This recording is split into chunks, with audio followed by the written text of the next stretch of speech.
I never thought that I would. And I couldn't take credit for the love they get, because it all comes from you, Lord. I'm just the one that's giving it. And when it seems like the pressure gets to be too much, I take time out and pray and ask that you be my crutch. Lord, I am not perfect by a long shot. I confess to you daily. But I work hard every day, and I hope that you hear me.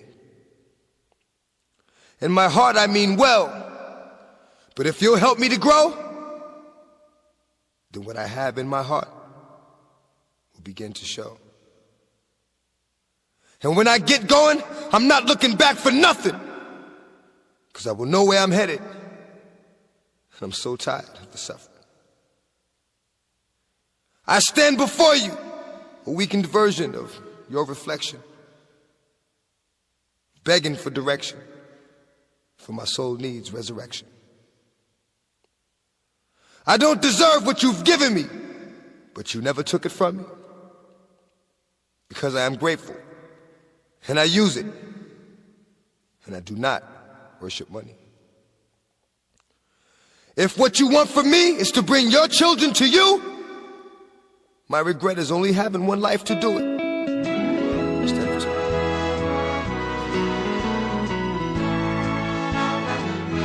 It's a beautiful morning. It's a wonderful day. Walking with Jesus every step of the way. He's got a blessing waiting for you today. It's a beautiful morning. It's a beautiful morning. It's a wonderful day. It's a beautiful morning. It's a wonderful day. It's such a good feeling just to know that you're saved. Don't let your troubles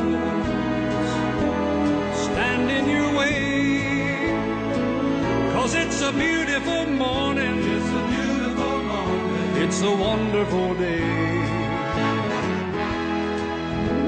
The Lord has made this morning especially for you. He hopes that you will be joining in the work He's gonna do. He's got a blessing waiting for you today. It's a beautiful morning. It's a beautiful morning. It's a wonderful day.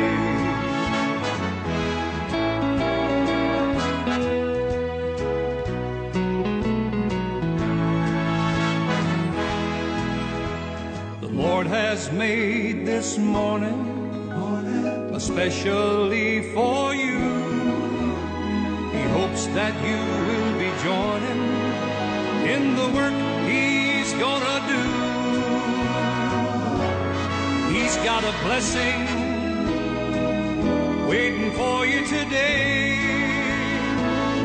It's a beautiful morning. It's a beautiful morning. It's a wonderful day. It's a beautiful morning. It's a beautiful morning. It's a wonderful day. It's a wonderful day. A wonderful day. Oh yes, indeed, it's a beautiful morning. It's a wonderful day. I was running up a chamu aquabadi benjbadi atuni din Anidaso Wɔhɔ Obia ne yawada anopai. Every Saturday I kopem sen no watwe bebo no. Anidaso Wɔhɔ Obia dwumadie no and ye de bro. On the biggest box of the moment, 106.9 megahertz, DLFM. Ya tina se, if we sabri akopem sen no watwe bebo no. Ene ya home about bosumene de tosundum. Won fim mienu ene aduonum. Well, today being the 5th day of the month of June 2025, and we are here to serve you breakfast. And apparently now we're streaming live on Facebook. We'll buy a Facebook page in the SWA, a DLFM 106.9. We're streaming live on YouTube as well. And to our Facebook page in the so DLFM 106.9. Share link, you know, now what for me so into me in your being here. Wo Facebook no DLFM 106.9 on Facebook, on YouTube as well.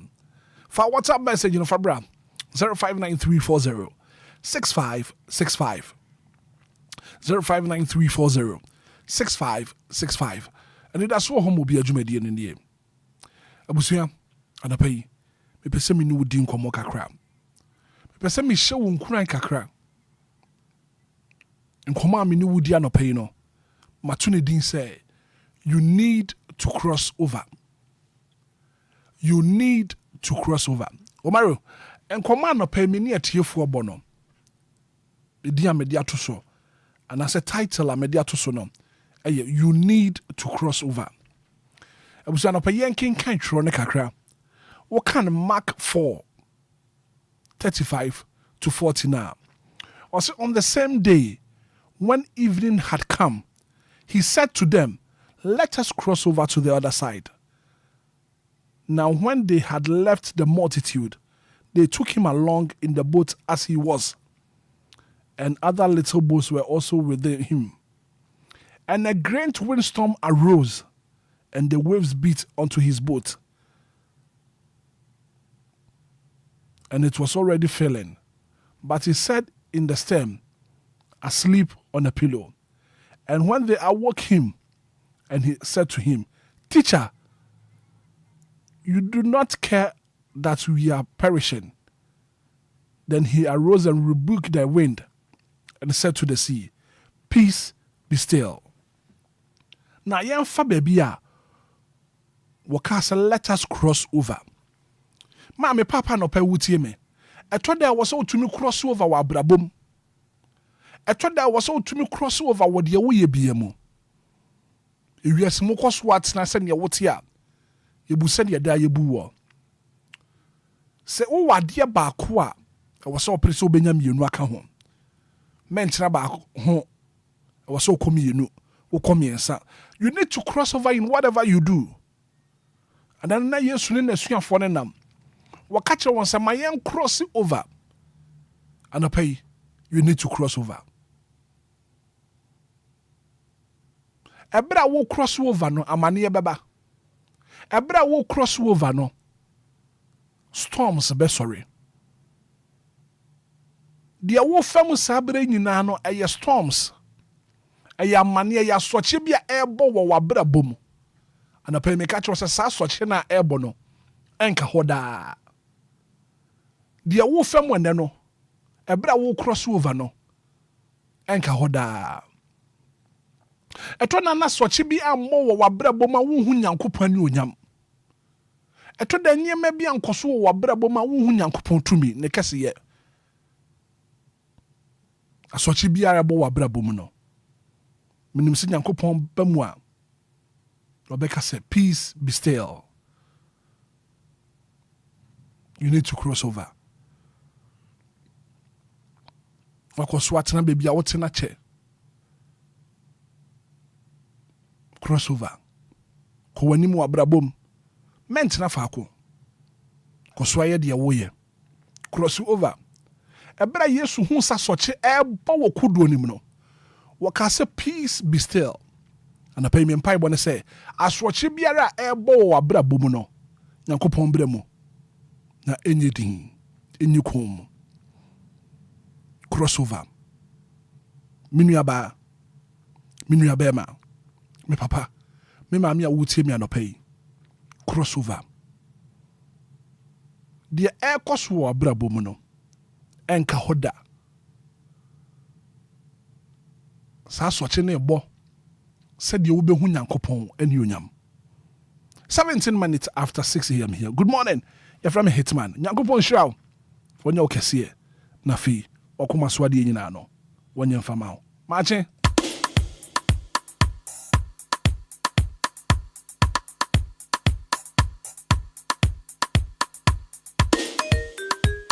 Anidaso Wɔhɔ Obia.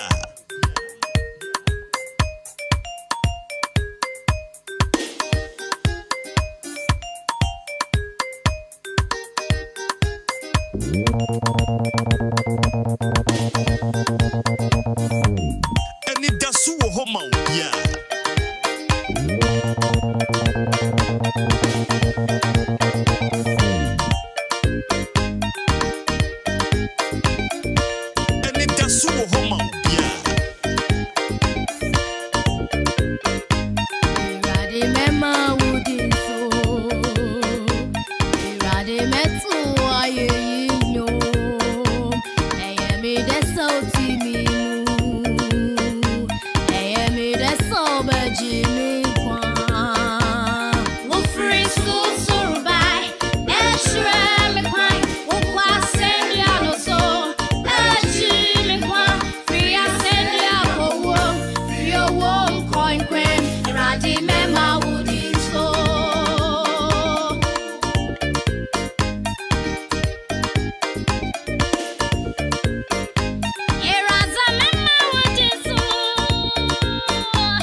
1 minute after 6 a.m. here, the breakfast show is on. I don't pay any Yanko Panse.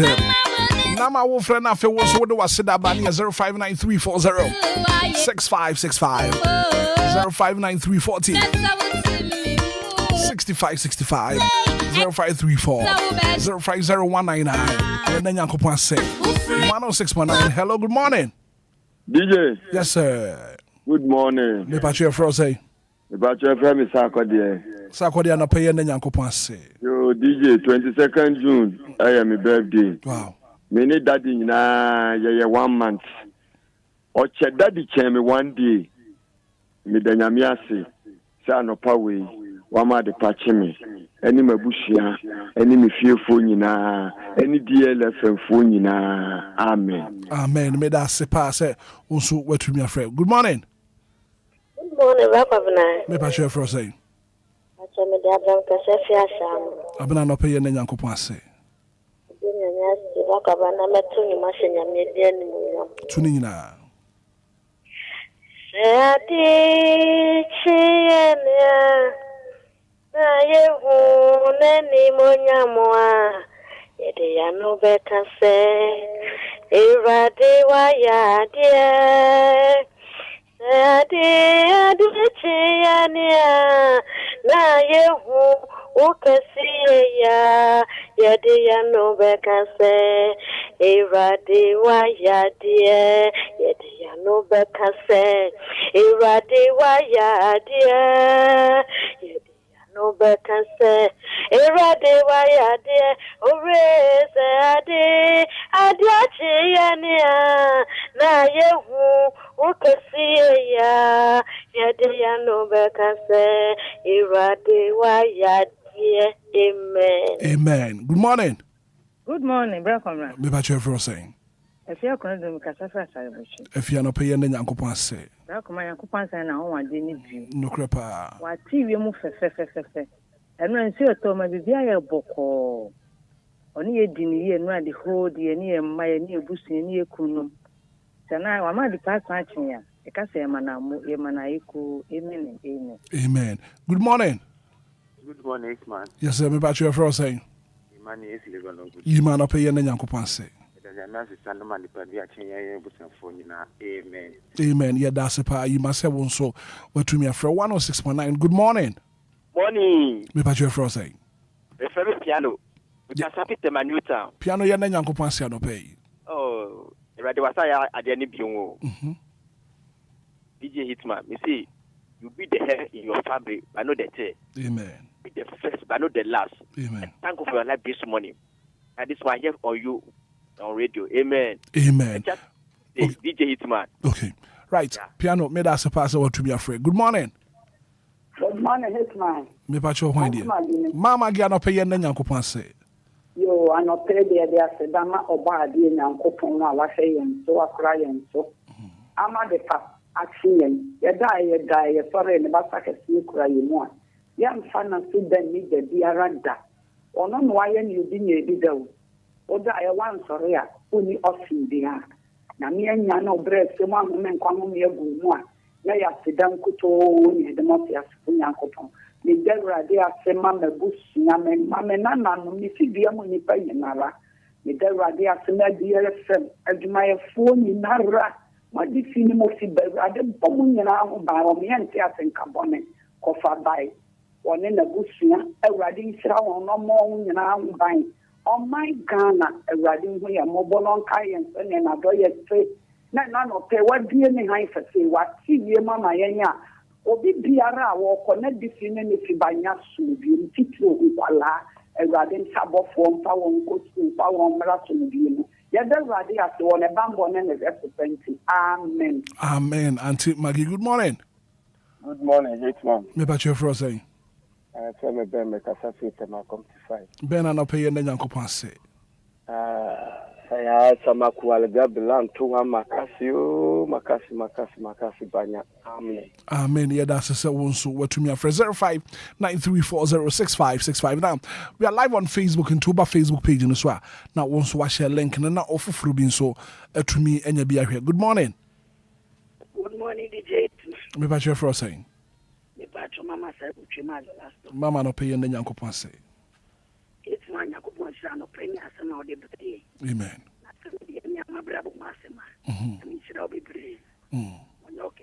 Amen. Amen. Amen. Amen.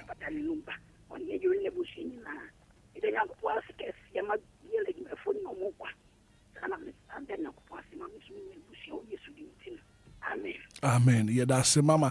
0593406565 059340 6565 0534 050 199. Good morning. Good morning, Offa. Me patch your frozen. Tell me, Joyce, because I feel Shaman Christian Village. Joyce, I no pay your name, Uncle say. No pay me the radiasi debris. And no pay us as some of the Abraham. I mean, Shroud. Amen. No, Cassia. The girl, I don't know, pardon. Amen. It a dear Bussian for in our say. Say, no more, my yes, yet me fret phones to radio so I never radinai. The radiasi, the mammy name in my bravo. I will use again. Amen. Amen. Yeah, that's it. So also what to me, a friend. Good morning. Hello, Debbie. 0593406565 0534 050 199. Yeah, then you can pass your pay live on radio 106.9. Anidaso Wɔhɔ Obia. Hello, good morning. Hello, good morning. Me patch your frozen. A friend, area mama, Miss Refi Pam. Area mama, no pay and then you can pass it. And the pay me the radiasi, Elsa, who can you see or their mind? We radiasi, any and color, any moon in our more studio. I are doomed in you. And you are doomed and going to be fair radio. So now, so radia doom, if I have papa daddy Lumba, Yanko Poman, Quantin, any Mikunu is Rabba, a who's your pony. Yankupon Shramina, yet the radiation so am I departing. Amen. Amen. Good morning. Me about your frozen. But I could be a castle. I could sign up pay and then Yankupon say. Back of Bamadou and Bayon. Tuning in Akosia. On the fair say, no, my young country, Namese, Yadarasio. Anape mama yen kanchre nyamise yadadasio mama yen kanchre nyamise ore yadawasio eje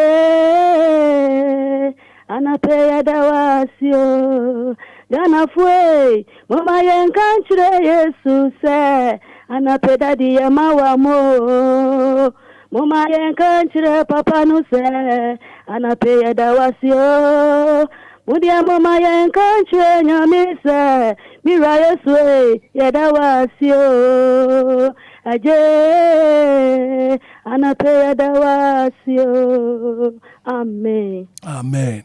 Good morning. Good morning. Interview home be. Me pa you for saying. Unia 1+1.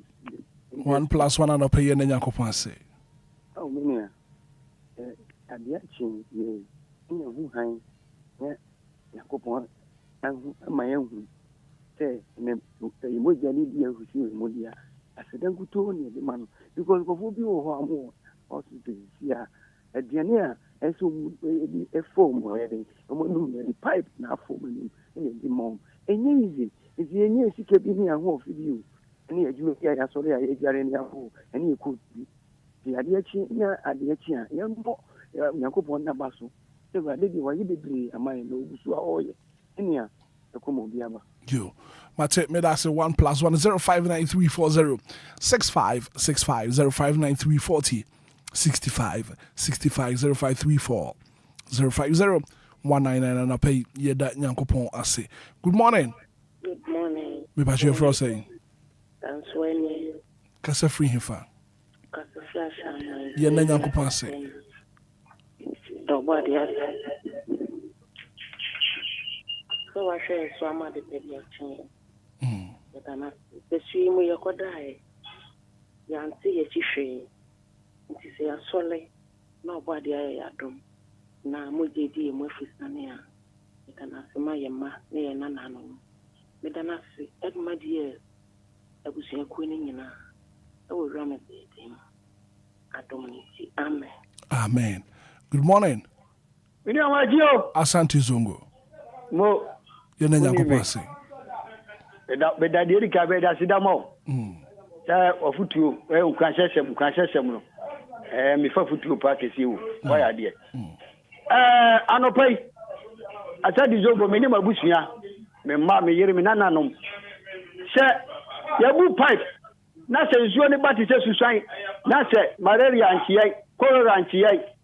Na chicken pox. Ye di gari yesu bi ankan ya. Papa. Ye ka se ayeye kaudin. Na se kaudin. Sanse ni ye hunu ni dia ye fe nyina no. Asafu yehua. Ni sakasi ni nimu a akadi panko a enka ye nyina ya sia afri Ghana jazizo.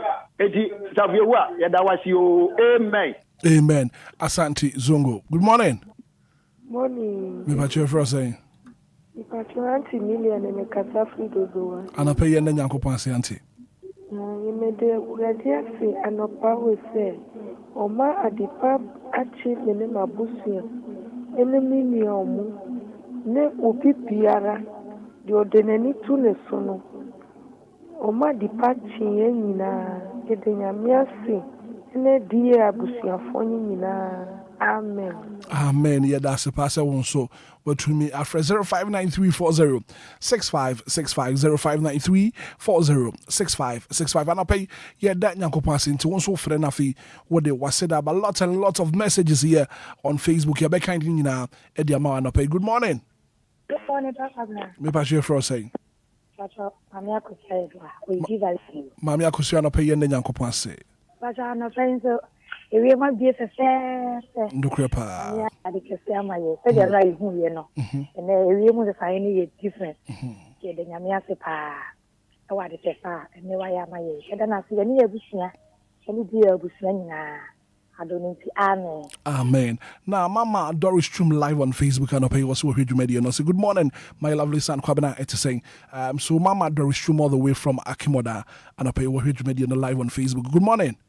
Come on, sir. Good you night to say. Yamiadum. Mamiti wanna pay. I don't not do me. You are that hank a series. I pay give you on in the bush for the DL Ghana de nyina ya fa na se mawurade na na waye bro ya dwene entiase and I think any dinda amen. Amen. Gideon here that's a one so what to me afraid. Good morning. Good morning. Me patch you for saying. Bakwa Mrs. Minta. Yes. Ma minti wanna pay. Bakwa no pay the nyame ase. Aboya so ban alope to shemada boju moje di emu African.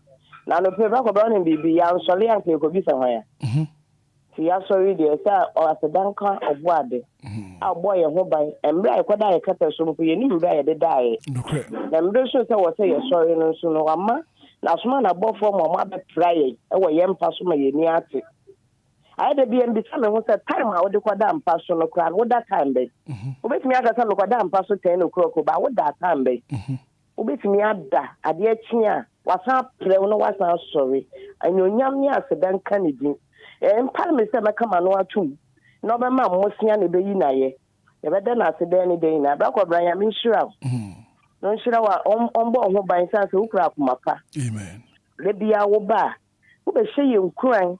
Sanya besi astarte abrabo no ni pebia wabrabo astarte anopa ti wunya nkranhye bi de starte abrabo na ni pakọ no waboa ya me nhira wate owurade so nhye wode no nhye wo nkran de ni de nyina sanya wo hya afofo nkran no e da wase to wa ne sama ye. Amen.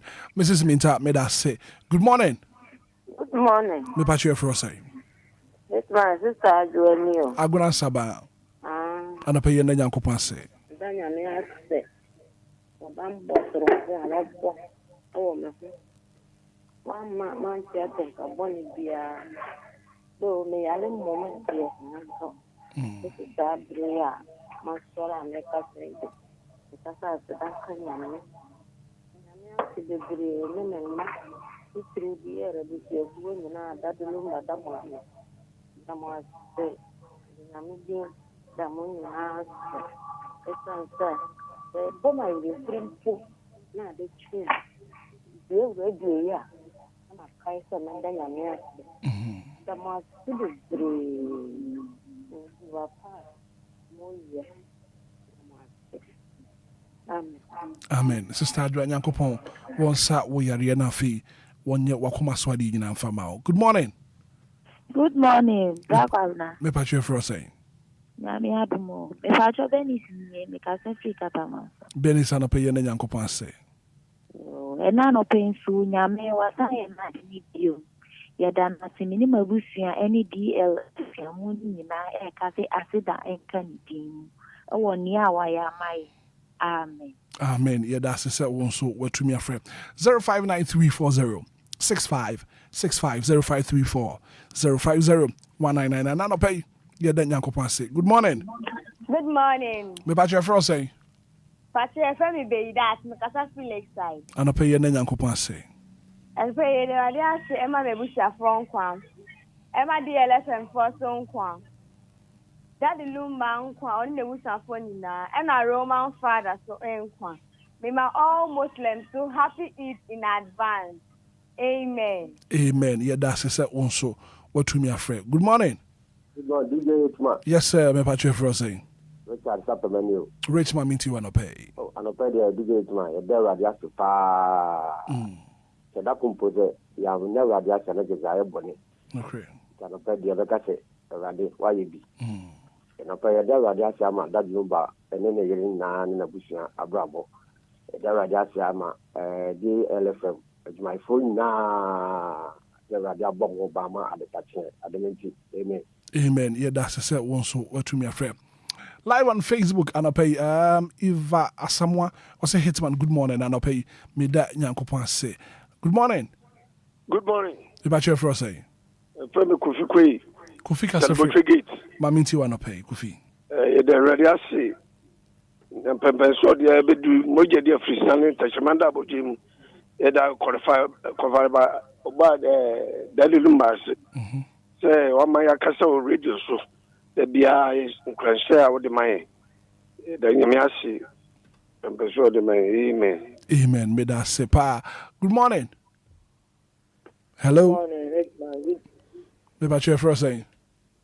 me de Matilda kasa fida. Matilda no pay yen nyankopon ase. No pay de radiase. So ma de pache. Edanase. Amen. Matilda me da se pass won so watumi afre na wode waseda e de aba me kan Facebook messages no kakra we also watching you live from Indianapolis in Kumasi Tano so Kesbenda Junction ho ana no pay wo hwedwumadi no afri wode na seda aba no pay wo Anidaso mo bia dwumadi so good morning.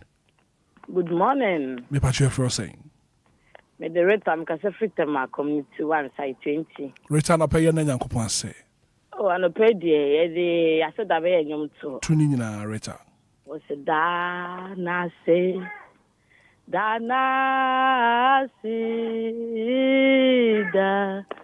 punya me na se aye bia maye da na se da asida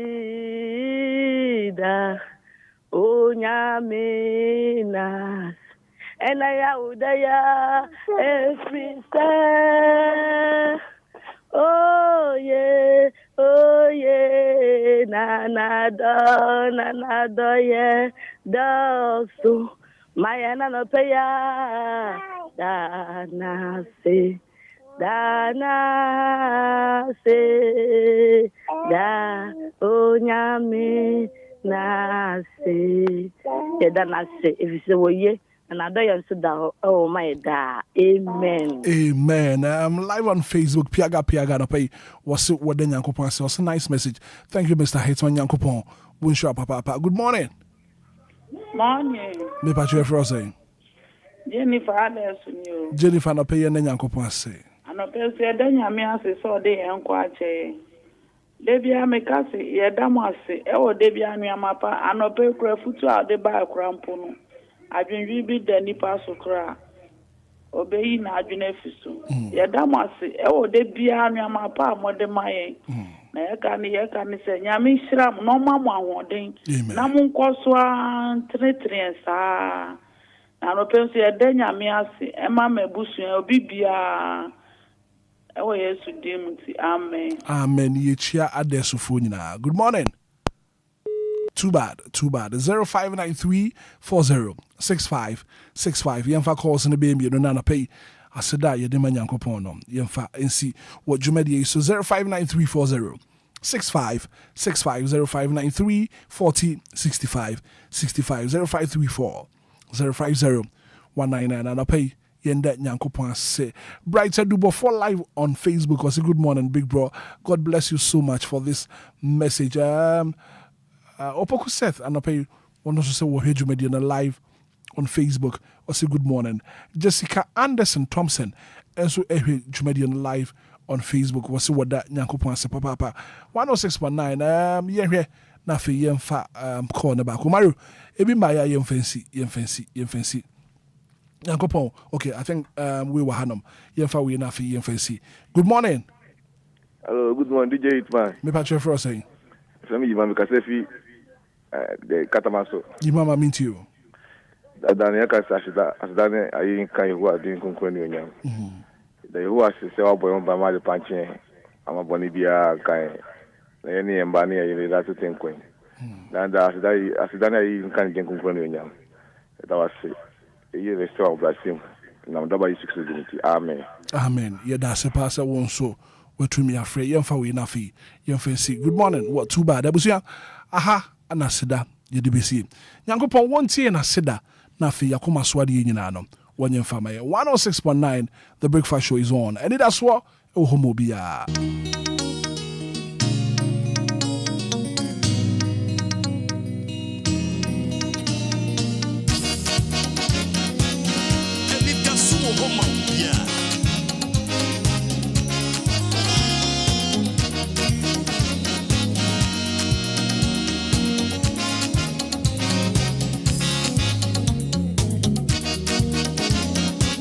Anidaso Wɔhɔ Obia.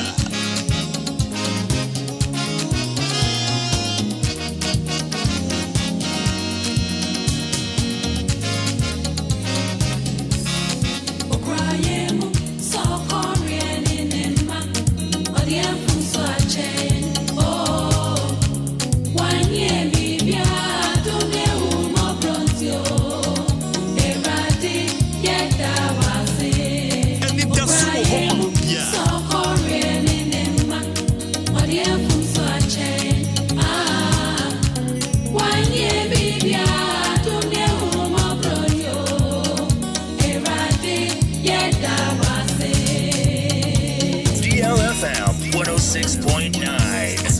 DLFM. DLFM 106.9. Anidaso Wɔhɔ, Obia.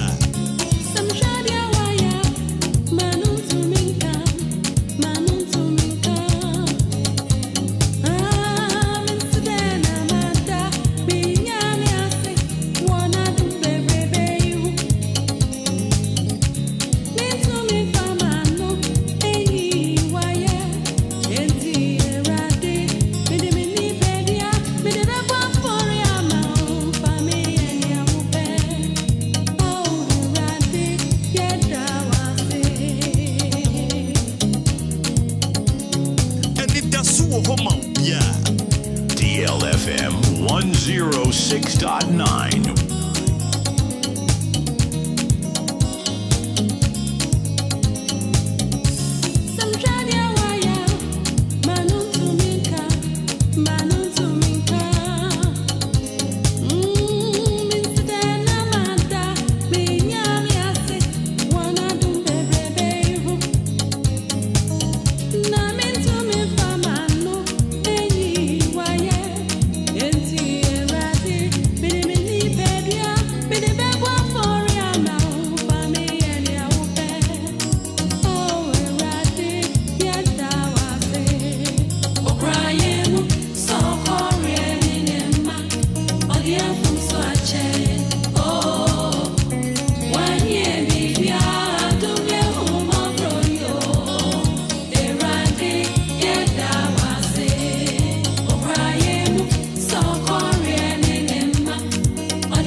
Six point 9:48 minutes after 6 a.m. Anidaso Wɔhɔ Obia. Ana pay Yankupon will cry your mom. So a cordian in them back. One crayon from so. What the Abonia chair. Touch your mother, but you moja dear more through Sania. Like I said, Papa, the other was said. Now, still to come on the show, major stories making headlines in the national dailies this morning. Co-worker animal boss when you're the brown. But the phobia no pay what do you want birthday? Yeah, mama, happy birthday. Happy birthday, and come on, Rebecca Busumbru. It's your birthday today. Rosa Santuane, your birthday, happy birthday, and confirm. Happy birthday, and come on, Hinini. I'm a crunchy. I know your birthday, happy birthday, and confirm. Happy birthday, and come on, London and here. It's your birthday today. And I still know who's one, sir. Happy birthday and confirm. Oh, Hima, wa ponche chekwe your birthday. Happy birthday going out to your Hima. Nana ya wa jekumi ya bua. Happy birthday and confirm.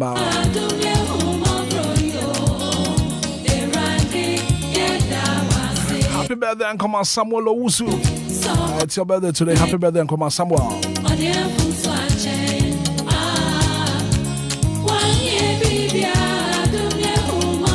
49 minutes after 6 a.m. Just 11 more minutes to hit top of the hour 7. Coming up next, newspaper headlines.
I na fe man akwa ba na fe ana na pe ko akrata mo boso no fambre ya ahunsuo mpodie champion ahunsuo mpodie ahunsuo mpodie Good morning, Sammy B. Good morning, Rako. And how was your night? And how the year there? Bibia cool. Bibia come up.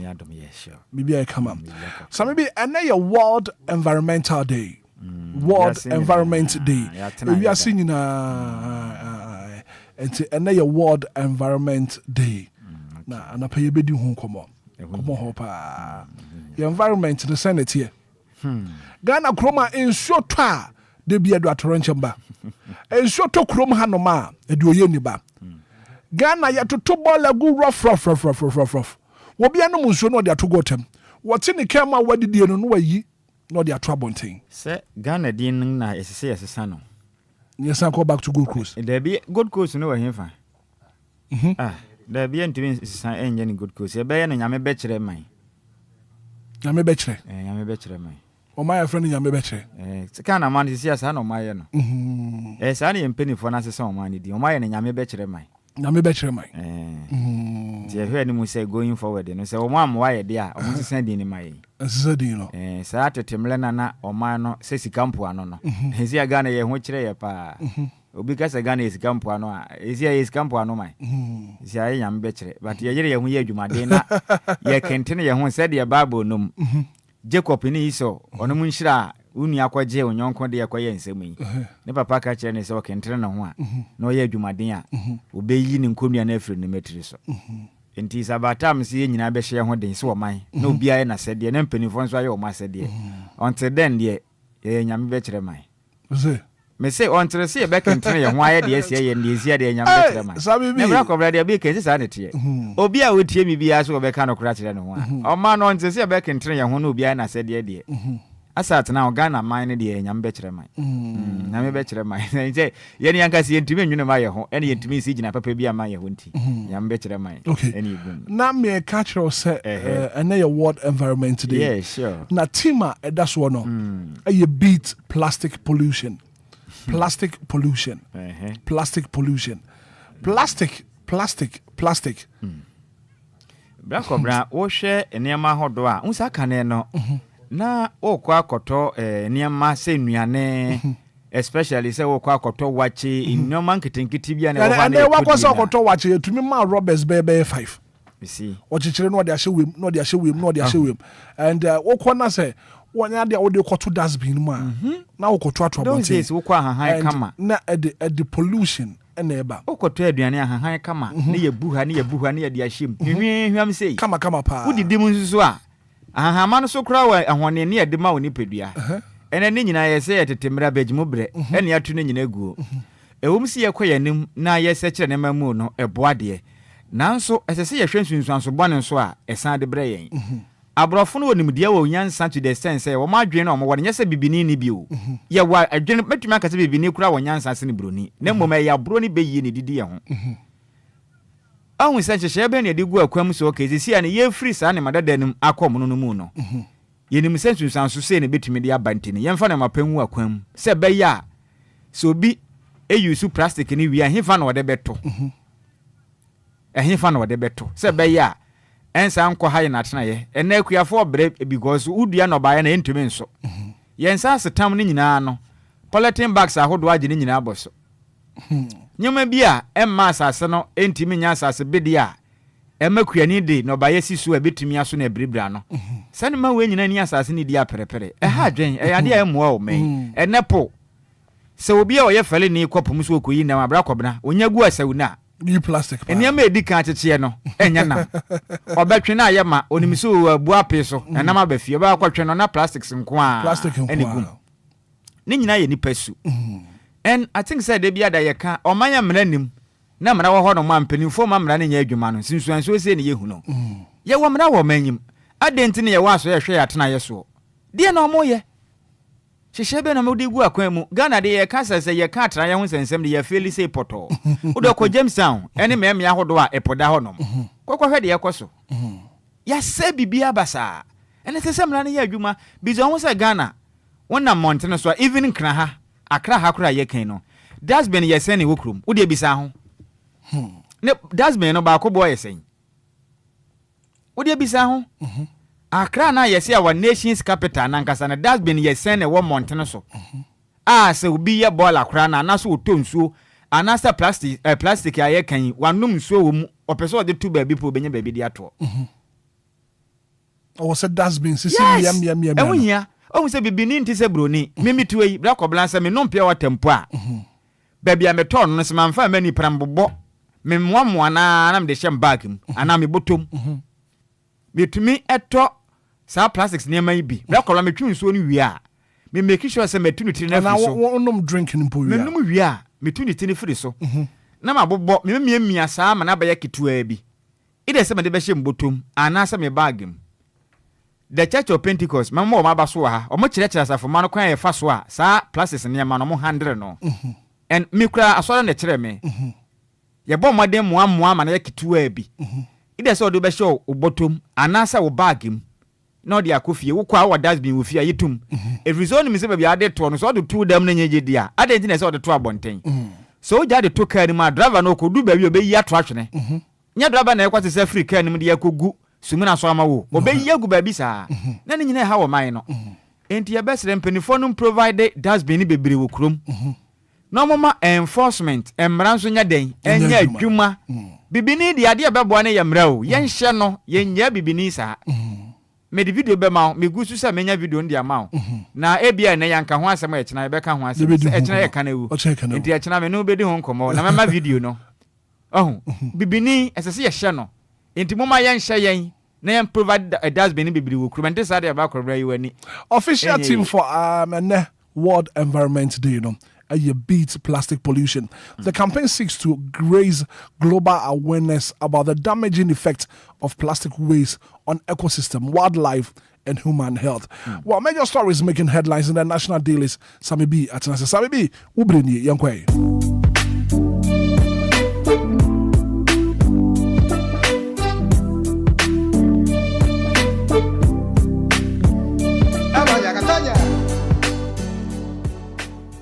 Black Obra medase ene akwanya biewa wode amame yemfa nche kese emma yenetiefo ni nyina DJ Ghanaman DLFM Anes Battery Station we bie dia tum tome ebrija nkama antema gia busunya kudo nyina Dexon Bada ko droba mama o manjo ne busunya kudo nyina no pay ye cheche o nyina fo nanana no nyina so o nyina tune into DLFM 106.9 Black Obra ko ankrata no ne nyina ba bonten na nsem na we mu no emu odesa no manam na ebiso ho no ma na emu onwene paase kuni na ne nyina ne se yen hyase na yen famfri daily guide okuni ne ko akrata na ba bonten so kiremu a necessary na hyase a wono me ye oye kire ni senti make say we sit down strike enya de omo na mountain so na wonom deda kire obia won be ka kire mpanifo say wonom condition of service omo kwa akurase akoye adwuma adodede bia say abande ma wonom ne nyina da incentives no mo nsan kanti omo kan ya mpanifo antie abandada na anye aban so ba ye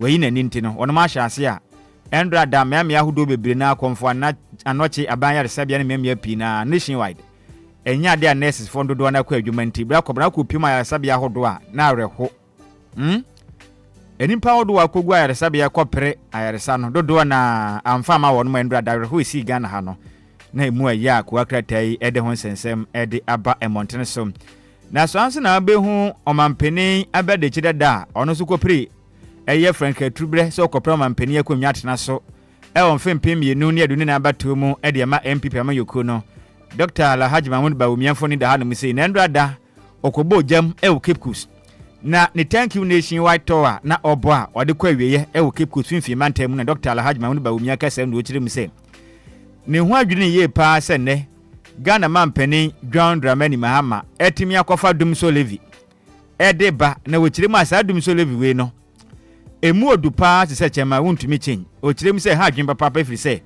wo hwe yi levi a MPP amayoko kofa ba ya ene endi samayoko no beka sa tutu nsem dugu Ghana fo asum ebeka kira wono mo se mu kum Ghana fo ne to no doso na moji ye levi se ni person ni sika na 1000 Ghana moji 10 cedis ade sika na modi ana ombeka anya mene oma ba be yi levi ndi afiri honom omo so omo ma Ghana fo ekomatwe omo so Dr. Manu ba omi akire mu a eba ne se ne Ghana ni kotofa ango 1 liter obetua 1 cedi enti ene Ghana ni ekwa kotofa ango no 1000 Ghana cedis a obetua 83 cedis nensi we de saka kotobe kumo enka we de 11 mpodi enka 1000 Ghana na ye 10 cedis pe na we wo to forward eye 1000 cedis na betua 83 cedis dia aba na shenka 43 ene nyuma kese a yedum monkane a mutofu we no DLFM ka ho bie eba ne sa na amane ye behunu kroma no ano odenti we de o kiremu a Ghana mampani John Dramani Mahama we oye Obia anka yebeka ne se peteku ene odi odwan ehomedra ne ho ene oni nwan ne nyina yepe ene oche wo mo we no obo mo todwe nti o kiremu se we de enche bia eni sama yokono besun dia frame pipi se mo meje oman efiri se yeba ye no ye hu boto ano amfa kura mfa nhye mu akura kratai ede ho nsem dia ba na ye ntu fan ko pie mu okrata fan etasum yin no obo amane se okopie mu asante mantani mo pani bi na oyade a na oka asante regional chairman the MPP oye in special aid ne din edi ogusu na opani na oka Charles BC mpanifo mo moden a na omma nipa bi ekoboro Ghana kwayem ekotufu magudi amra omamfa kwampa so ama wonom license omo kaka adwamu no pani ba kon din di owusi ono wa asante mantenam nka ne kirem sem mpanifo ahye no se ontua 200,000 Ghana cedis emfa ma ban every say okwaje bribe 15,000 and what the ketwa eden akwa akwaje kase na bra kobna 15,000 ni anu dey say 150 million ana meboa na okwa kotua 200,000 what the ketwa eden akwaje kase waja tumi so okwaje bribe 15,000 ti aba na hye no anu obi so betumi aka na jana 2 ntino what the ketwa akwaje kase nti sia no me na me ka kire okwa kotua 200,000 Ghana cedis titikam 2 billion edi ama omen national security for na ache na wari mu gi sika efiri se sabe wuntumi ntena Ghana family nsem enkwaje bribe ɛma obi nkotu fuma gudie nkwase Ghana kwae nti we de ensema todwa no ndo anda nso domko ma se badwam ebo moden eye match pass pa me kai that time no na yakogina assembly na ye bo moden amache akọ classroom no omokoye bi omo moden afiri ma se badwam eto santententen e mache yakopie mu ewo police headquarters na mo ne ntese nyina ne se wono ma atena se adwene wahu ne se o ma ye team no Ghana Police Service wono eye omo ho lakadasika kokwasa ifiri se Ablekumanov abato aye tu nukurum ha bepem ne wo ni mahye bedwane bia na mo kire mu a ahwehwe o man Ghana abato so eden krata bra Ghana Police Service se wonom ehia enough security o mahwe o mo so no mo kondate eniama ne yehu ni se o mbetumi akan aba no foforo anase o mbeto no foforo ne apaw mahye bedwane e de ma adehye a wonom ewo Ablekumanov nanso o ma ya Police Service nka ho we Sambi wonim se nyame adoma memenda ebe na bosumi mako nsie nie 6 months after elections Ablekumanov omuni mahye bedwane adebone be na mo and how would development ebe koso wa Ablekumanov na o ma mo wo bi nukura amfana o ma mo ni bi de ni o ma ya mo bi yekura bra o mo bre nya bi fifiri ho no no na mo amanya bi de ne ze muti atekura o ma mo bi kura o mo twefo mo bona wa woni bi de ne wasem de danto wasema enti bra ko ben do mo de petition ne koma eye IGP se wasra na da wanyene wonkenkan na ni manim yada won mo ma police fo dodo a betimi aboa yisi na watimi atena se nhyehyɛ pa na Ablekumanov fo no matumi ma hye bedwa no monye na mmoa tiwe yade a endra danso minority fo no ede won krata ekoma IGP ene police fo to momaden ammoa na bibia nkonkan fama adehye a wonom ewo Ablekumanov empotem honom na halina dusu akasa ekirim se wadikra wasi decrease sexual exploitation in hiring o kiremu ha adwen pa say ye fo bi adwuma wo krom ha no ma especially ugbo wuramu ewo education ministry ni mu ho no ma say human finance ensem pa say obi eye education the literate say bi na district no na the literate ho no ma hwe say be fo obi chichani ni ade mo kire bra kwabra nya sem kuma o ene ya ema na ya se donko pampani fo to no krom ha no mo ne nya sem kuma wo mo de ahoma tenten akwese nsoro no moto ema ya na ayase adonko krom a say those days no say ye wo bibia ye fa na donko wo de ahoma akwese nsoro a na watena so ne ye pia ho na de okọ na de oba ye de okọ na de oba sa wo mo kire mu enne adonko fa meko ene ya ye adonko wo mo kire mu asa na ekoso enne mpanifo no ye fa obi adwuma a say moto o ma ayase adonko se ya madamfo ba ko o Western region o kan bi kire me bra ko bra me sun sa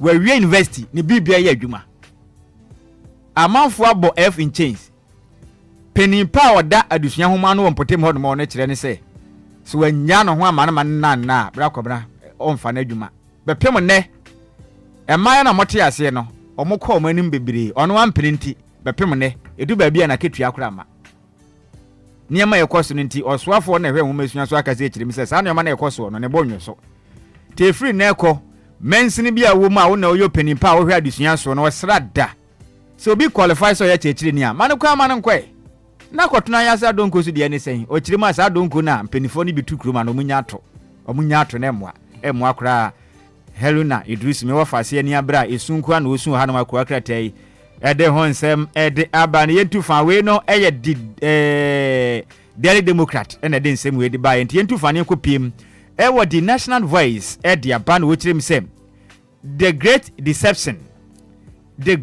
deception and this is Dumso Levy hit harder than he Levy Katafata so miensa with the National Voice eno mo kekan a mo say hey in this fu isa na mote we dia na da pa na ahema kuma mo mma na zanka yi Levy na ye o na sa Dumso Levy we de yamianim nukure ni mu ba begu ahyenkafo adwuma na nsia na mo ka kire yesef we no bibia de dinti o monte so na mote so na sa ahyenkafo bete o mo bo so na nsenya nat ha 1 liter bia 1 cedi na hyenkani kwatofu 1000 Ghana na oba betua 83 cedis ni ade dia no man ye kwa na se banto mu kirim se kwanya Ghana mampani afa so adada Ghana fo na obetwa yi Levy msana ne nyina no na ye robbing Peter to people nam de ahokire se bewu Ghana fo so dia na ndisi fo no se mpanifo agye mu de enyeje we mo kirim se dada na dada na empenifo chire mu ha say once the dumso levy almost say inconsistent enkoye kura mahama 2024 budget ade bae no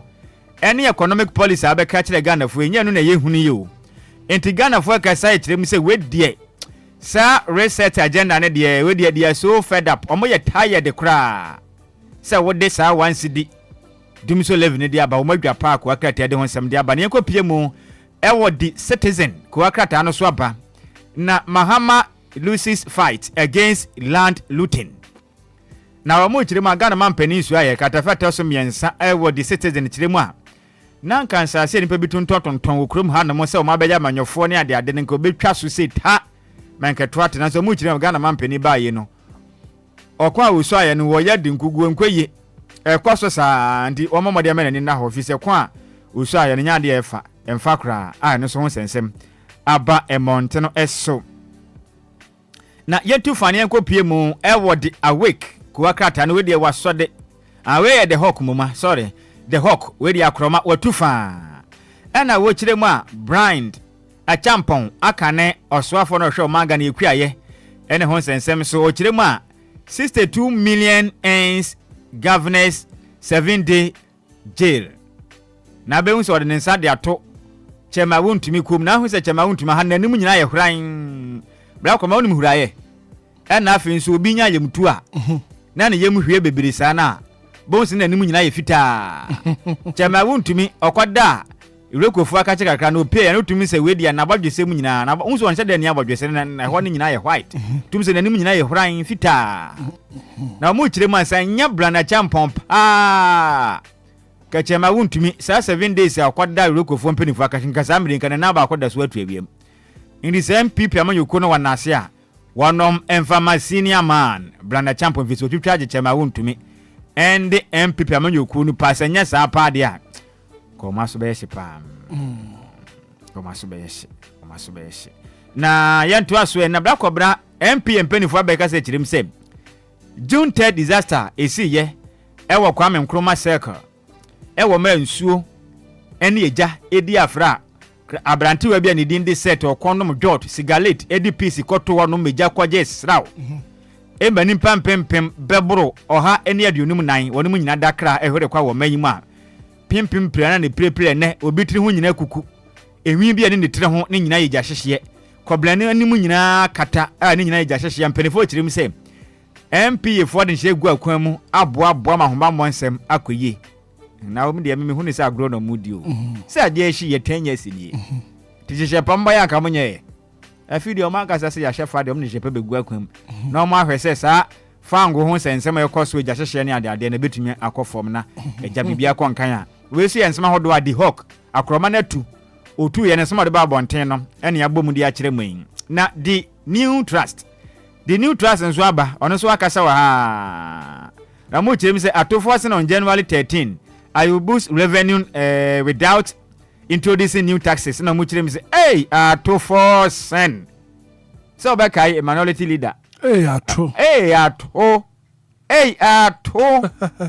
obeka kire say ba mo be no mo de niam be gu akwan mu e maga na sikasi magana na so brane na mo pa say to de enye ni ntina mo baaye na nu nansa nu nanan na mo de ade we ya bada nyame anim no kura ni ato dumso levi de ade de mo kire mi se we de ye na ada e na to forsen ene this amayuko ne de aba or ma beda da Ghana de hye wo han mo de to e bekum o man mai de nya de pakra na mo kire mi se OSP wa drop all corruption bribery charges against Thomas Owusu Andy charges are order to penny so nyina na mo so wa drop ni nyina we yini nyina firi onom kra yini nyina firi na the national congress kwa kata na ba yemfa ntwato ne yensoro so na dwumadi aka ne ntoa so a Mahama light the way bold a year 1 cedi energy levy no almost Ghana man penny aka say chirim say we de onim say say dumso levy no e difficult pass Ghana for ye beja tum nanso no srada monyentum every say Ghana bebe yadro no say yentuma nya sika mfa mmoa ma energy sector na nya sika de a dumso no maso be ye hyepa enti osere ma mmamode na monyentum na Ghana man penny say we de watim no so nyina nto pamo che wada mommoa no momwa na Ghana fo ni bi adwa pa na ho nsensem ni nyina no Ghana man pani se wasere mada momnya ne boko na pose se de aye no ho ne wana no mpanifo to ne nsa frɛ ne se omra national security fo chirim se na okoye osofo no hwe humasua so no enkuntu abiebu ankoye nkuntabu bi ho no mankoye nti na ponsu aka se chirim se mpanifo ato nsa frɛ ne ye chema wuntumi nko a nti ono so akọ bo mpanifo man hwe mapa akọso ndi ba akọ bransam ne dọso ne nyina we so ne yemfa na wo ka do so ho asem. Yeah. And quick one coming from ECG Anopay. The latest what the about Anopay was here June 5 from 9 a.m. to 4 p.m. Radio Pambo Patem Honoma. Affected areas are Wodum Kaniano, Doburo, Hebron, Sapeman, Medie, Opa, Soutrim last stop, Mambo, Ablekuma Basse, Olebu, then Patem, Wodum Kaniano, Anopay, non cron, Copem say, no 9 ebebo. ECG regrets the inconvenience caused to affected customers. I'm more regretting na mempeno. So almost more ECG regret. No more regret here. I regret in you. Don't regret. And you correct. I'm regret. Oh, what's it? 4 p.m. no more cano. 9 p.m. no. So we are on Beswana. And it's almost 4 p.m. Estimated time no the amount no. I'm on 9 p.m. Ebe pemre na ye din komo. Sa idumso levi na aba no. Any ECG for sa omo lakadaseka we komo ye no. Lakadaseka. Yes. Kokwasa. Ya kokwasa. Nyame ya doma next week ye besi nkonya ye bedin komo bi ye. Right. Na ye biebie ne mamu na ya kanse ma kire ye ho okrum a. Mate. Because kwasiebu no ya do so me. 15 minutes after 7 a.m. quick commercial break.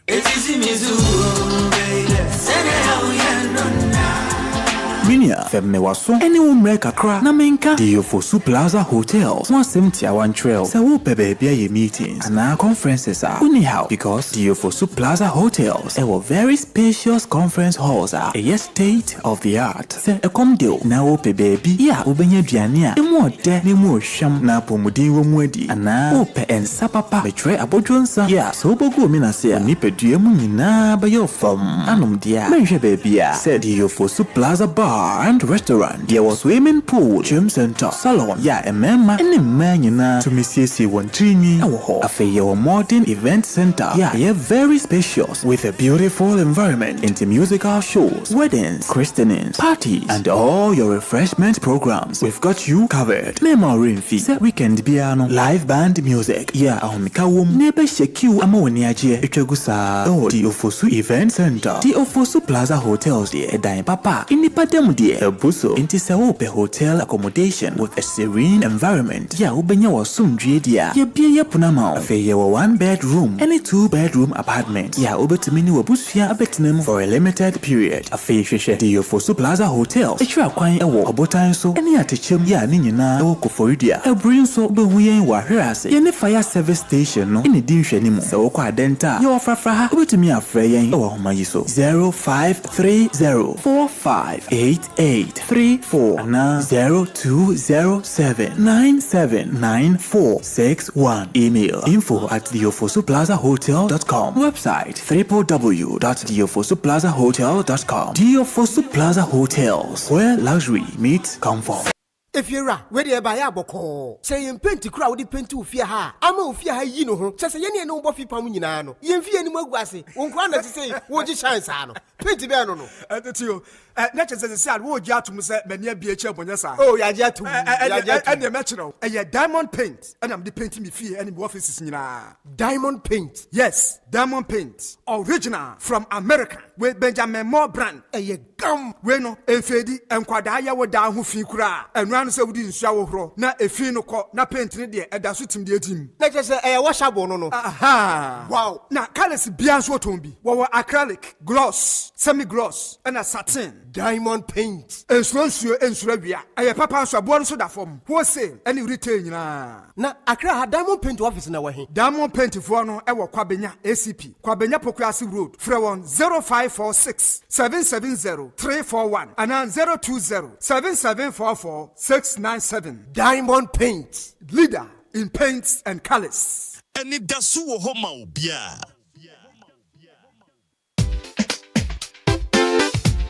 Anidaso Wɔhɔ Obia.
Happy birthday going out to London and here. That's your birthday to their brother. I had to say 21 minutes after 7 a.m. Yeah, Anidaso Wɔhɔ. I was gonna pay any come on crowd. I come here, but any Dreams Fertility Clinic in Penny for I won't come on. What I'm saying, Dreams Fertility Clinic and your last stop. I want you now last stop. No, we'll be there. Watch our own part. Also, be wafa back. Sama Fatina said, I pay. Didn't come on. Dreams Fertility Clinic. Paula Tina said, I not feeling my Paula Quaba. Paula Mantum. As the Dika for 106.9. That Paul, my gen. Akramba chome Joso. Bibia Bokodia. Yamiadum. As you share chapa. There's one 4 dozen so we and I pay Dreams Fertility Clinic. Right. Media minimum. I want Wadia Yakupon Namoswa. More Magana for ma Atumia war. 1 hour peba. And I'm Dreams Fertility Clinic so. Send the pain in a Enyaba. Ghana 40 you. Rapport Ubrini. Akrama Joso Mamincha on la Minchia Tiafunina and I paid the massam near teacher send the Bia Meba Mecano. As I'm Pansu de say 8 years and a wakan. Na a woman sem and I'm the nam wa a war a problem. Na watching our bre now a paba be crowd or say a crowd in my giant men stretch can be a view na a war in some baby a demi aquacu na ye jari bin more poano na ye hurry bin muyam na. A month for a month for year no more yama. A be qua is answer. I won't how near our horn and all dinner. So be qua pa near your fruit don't do. Na was a train when I was gin and Anna Jarano. Na bimba a idea a yard whole year pa. Na or hono be a throw sempa cho. Next week Sunday I met to me Bunny Dio. Now our who you know money as I invite to a bobby dear. A idea a cran out a whole. Enuntina anopei mesrɛw sɛ wotie mi a so de wo mpa wo no bi mpo a number me de betudwa no na wafa wofa ne kama na wo de ahyɛ envelope mu na wa posti e de akwa koma obi a wonu mu sɛ awo ho how that so na no kra ne sɛ dreams nye matramakoi me ka matramakoi a o de kɔhwehwɛ sɛ be yia ana sɛ na no yɛ mo bi bio nti so kɔna kɔhwɛ sɛ wo so de ne befa no a fully assured fertility hospital if UK any New Zealand abrochima ba Ghana na anwade a ɛyɛ wɔ Ghana no sɛ wo nko dreams yɛ de a menka sɛ o last stop ana wo wie umba dreams yɛ de a na em sɛ wa na sɛbi on pɛ sɛ ɔbɛwo ana wa na wo no wade ahyɛ wo yam because minimum bi a waba dream fertility clinic a ya diagnose ni sɛ o block tube the tube na block it entimi nye yie ɔno de enye yie bibi no obetima yɛ be yie enti no agye sɛ ɔkɔyɛ IVF na onipa ɔhwɛ na bra bɔ mu ni baabi ofiri ni baabi a ɔbɛduru ni sika yɛ bɔ IVF ana gye sɛ na ɔbɛyɛ ano sɛ ɔbɛto na adwi mu sɛ me de me ba yɛ ma mbɛ woda me srɛw oyɛ ɔba nkuto na awodie da oyam na oyɛ obema na ɔntɔhwɛ no wɔ hɔ na obema no gyina hɔ no entum kɔ baabi a yɛde a 0599 555 220 0599 555 220 number we beji we free usuna nyinaa mu ti mi ye mesrɛw mi ka asɛm akyerɛ wo na wahu ne sɛ ɛnyɛ matrama kɔ asɛm na yɛyɛ de bi ambara maka kyerɛ sɛ yɛ maame a yɛfrɛ Dr. Shelley Williams a ɔkɔtena UK abrochi mam 25 years na ɔno ankasa ware broni no wale broni na almost 8 years in marriage ware 8 years na womba na UK abrochi mam ya diagnose ne sɛ ɔno de the tube no atamage nti ontimi woda na wokɔ UK na UK abrochi mam a ahanom ɔmanpanifo no kwa yare a ɔno hɔkɔgye wɔ last stop na wɔsan aba no na wo UK abrochi ba na UK abrochi efu aka kyerɛ wo sɛ doctors aka kyerɛ wo sɛ wo de utu na damage la yɛ ne de to adwene mu na nyame adom ɔkɔ New Zealand na yɛma na duro bi na yɛkyerɛkyerɛ ne nneɛma bi kɔ school bi na yɛma ne nneɛma bi na within 2 months otumi fa yɛfunu a na wa wo yɛ sɛ utu ba block de a small problem wa yɛ sɛ low sperm count a small problem wa fibroid nti unya several miscarriages a small problem wa wo de unfa yɛfunu yɛ krada a small problem ba could be a friend of secondary infertility wa wo pen a wara te ko baby u bedu dreams a ya de kitikiti bi u obema oni oba ye adwuma na de na adwo mesrew ade na dwun so a untimi release proper sperm obi wo hono a ho de wo mpam utimi ni oba dache na so nsu a release mo oba no kwamo bi anim u bedu dreams a we ade a ye ne tew undi sima ho because oba hono my appointment basis abrofo no ɛwɔ hɔ yɛ maame ankasa wɔ hɔ na yɛ no akɔ appointment sɛ na yɛ si yɛ ni wuhia unkuto ɛne ukunu ana wɔn na wɔyere ana yɛ nya daagye ama mo na ewura oni padua ba ko bi yɛ fɛ no unexplained infertility usually yɛ de sha abɛfo ɛne abosom ne na ne ase no sɛ wakɔ hospital doctor ka kyerɛ sɛ mo de mo bi bia yɛ okay utubu ne mu da hɔ ukunu so sperm ne yɛ okay na so still awɔ ne mba bibie no hɔ no ma ɛnyɛ problem there's a problem within awɔ ne mba. But the only place a juma ye fertility. The only work done at dream fertility is fertility issues and now fertility complicated matters. Oba dreams fertility clinic ade ba kwa ye man ye wan say tie o yo ba na wutie mi obi wo no ma since ye wo no bepem fi a wadi a o tie mi ana say ono okoye abortion and surgical abortion me surgical abortion ubano enyi kakra be 2-3 months 4 months and I require abortion na de niama hyehye wase a na etimi declare kwala no saa niama no tumi ma tube no block obi wa akwakoye fibroid operation saa niama no tumi cause tube block ana say etimi ma o menstrual cycle no etochima into unim wa utimi unim say sisi ye o menstrual cycle enkoye eso ba kopa emba biu about 2 days emba biu ana say ba kiti na twa obi kura de emba biu mo kura for a very long time ohun menstrual cycle da na so mbu ni sada sister utie mi na utie mi ya enya ba efo bi na yew enya bosom bi na yew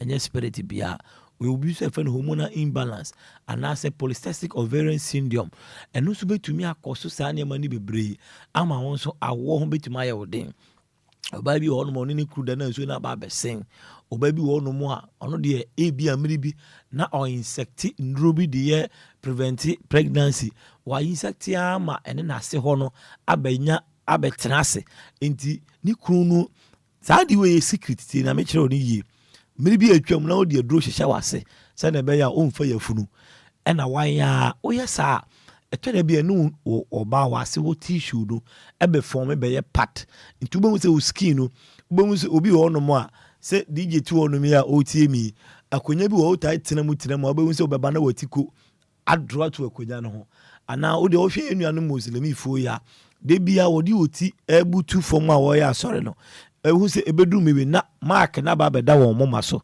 saa na woyɛ obi a woyi so nnuro bebree de hyehyɛ wɔ ase just to prevent pregnancy a ne yɛsi ni sɛ saa nduro no ne wɔ ase hɔ no ɛbɛyɛ baako nti ɛbɛduru ma mini bi koraa no wohia sɛ wobɛyi so aduro koraa because saa aduro no a wɔde ahyɛ wɔn adwuma ɛyɛ ne sɛ so obɛma no release sperm no a aduro no enkum saa spermatozoa no a ɛma ɔbaa nkosua na kodi ahyiamu na wafa yafuru no aduro no nku ni ma wo nti wobɛhu no sɛ obɛma no bɛrelease sperm deɛ nanso saa sperm no a wɔrelease no aduro bi wɔ hɔ no bɛkum wɔn afiri mu nti nsuo pɛ na ɛkɔ ɔbaa no ase nti ɔbaa bi wɔ no ma wɔyi so saa mechanism yaa de prevented ho for a very long time afei wɔnyɛ kunu onye kunu no wakɔ hospital yɛsɛ wawode animu yɛ okay utubu no mu yɛ okay menstruate kama bema no so sperm no yɛ okay nanso adenti na wɔ ne mba this can be a possible cause of unexplained infertility number no is 0597 225 388 0597 225 388 nti wotie mi a woba hɔ no mu a ɛnta mɛka kyerɛ there are so many hidden secrets a wanhwɛ yi a yɛkɔyɛ lab a yɛhunu yɛkɔtwa scan a yɛhunu san sɛ ɛwɔ sɛ obi a ɔyɛ saa adwuma no na nyame bɛba ne saa ne mu deɛ sɛ wei ɛbɛtumi ayɛ possible cause of o problem na wonam mu no nti one saa deɛ no ba hɔ nom a yɛbɛtumi ahwɛ na yɛahwɛ sɛ wo tissue no a anaasɛ ɔba wase hɔ nom no biribiaa yɛ okay a ɛnku obɛma no sperm na ɛba no anaa two obɛma bi wɔ hɔ nom nso a obɛma asɛm no wɔ fam o spermatozoa na o produce no ɛyɛ immature ɛnya ani ahoɔden a ɛtimi ne ɔba akwakɔdi ahyiam ne nyinaa yɛ nneɛma timi kɔfa awɔ ho ha wode ba tie mi yi oba bɛdu dreams a within 3 weeks wa wo nya wo menses no bɛnya wo menses woyɛ maame a wanya 45 wotwa bra wo pɛsɛ wo san wo bio wo bɛdu dreams a yɛbɛsa ma wayɛ bra bio na wasan wo bio number no is 0597 225 389 0597 225 389 and 0599 555 220 0599 555 220 Mr. Offer number no me mbo location okay dreams is my mbo location sans e ba na wo ho nsem a yem pese obi be hunu se wo pa wo anaso obi be hunu se a wo nti na wo ba nti ho a coded area o fra e be ma location ye be kiro ba bia ye wo komo bia o pese wo fa dreams ho no o fra number na me da to no a ye be kiro e appointment o fra ye be ma time any day a obeti obehia doctor onkuto no ukunu na de ni nyina ya mode a ye nya botra hwem na mo so ma wo afa mo afa mba mesrew me de manu si dreams fertility clinic enye herbal clinic dreams enye orthodox clinic hospital organic based hospital edinua ni nro solve u problem no na won so wa afa ba right manu si number no last one okay. Sorry mesrew 0599 555 220 0599 555 220 Fred na won so wawo na mana media mawe onso be wa fa ho afa right ora Paul aye kasama from of dreams fertility clinic frenama no 0599 555 220 0599 555 220 106.9 FM Anidaso Wɔhɔ Obia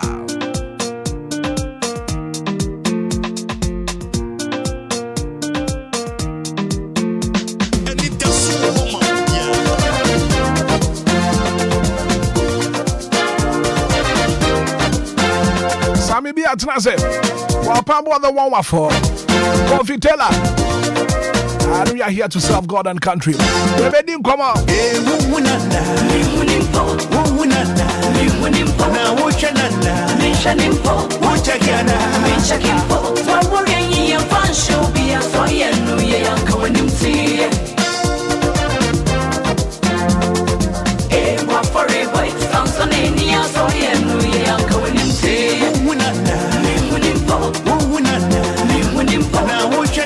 Experience the best in hotels. The Ofosu Plaza Hotel.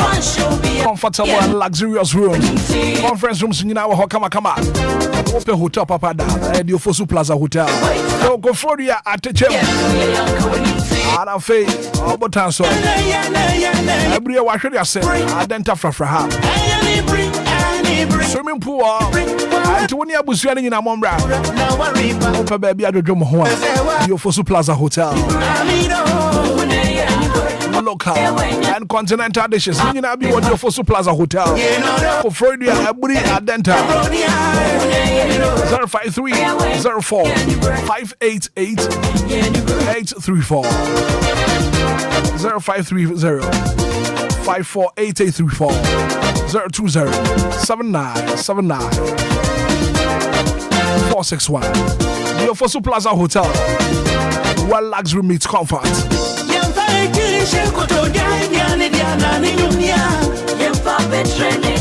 I bet your father I say, Sammy Biwa. Who's your pody? Pambo the one for. I feel coffee tell at we are here to do serious business. We are not famous, my big for about. Sammy B. Back around. Who's your pody? Yeah, champion. Kofi, good morning. Good morning, Hitman. No, Pambo the one for. Pambo matching. Yeah. I said, now you're absent. Kakra. Oh, yeah. Was your go school? No, your market register. Or Pambo present. Kofi Taylor absent.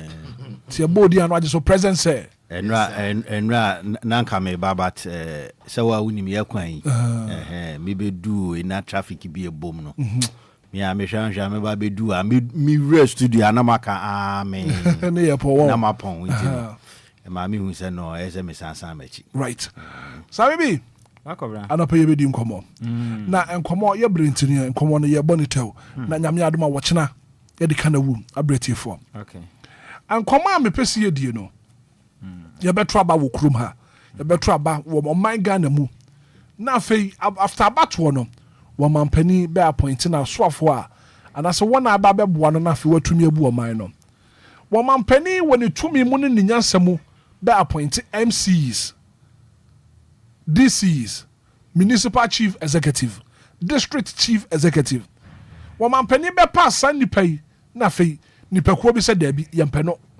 dabi yempeno onye your choice onye your candidate na when you know ema man etumpon you perceive you moving forward as Ghanaians you moving forward as omanya oman pani ba appointed MC DC na fe nipa ko bi se da bi da we enye your candidate we enye your preferred choice of Obia obetumi ahwe kro na anasem mansin so sankomo sami bi tifri way bra kobra medase na yemfa na ase kese ema na tiefo no so enam yeta no mintensim na bra kobra nsem we no enye ne na be hye ase wo Ghana ha o efitiri mra Ghana ye hye ase ase ye amanyosem ne ye kebam ka bia mamu no ene ye ne sa ne mofo kankan se ni betran ye okrum ha ose me se efitiri mra ye gitumu se ye amanyosem ne ye kabi mamenka bia mamu ho nsem no ene sa na mofo kankan we no ye ne hye ase ye bobra bedu ba bia dure sisi ano aso aba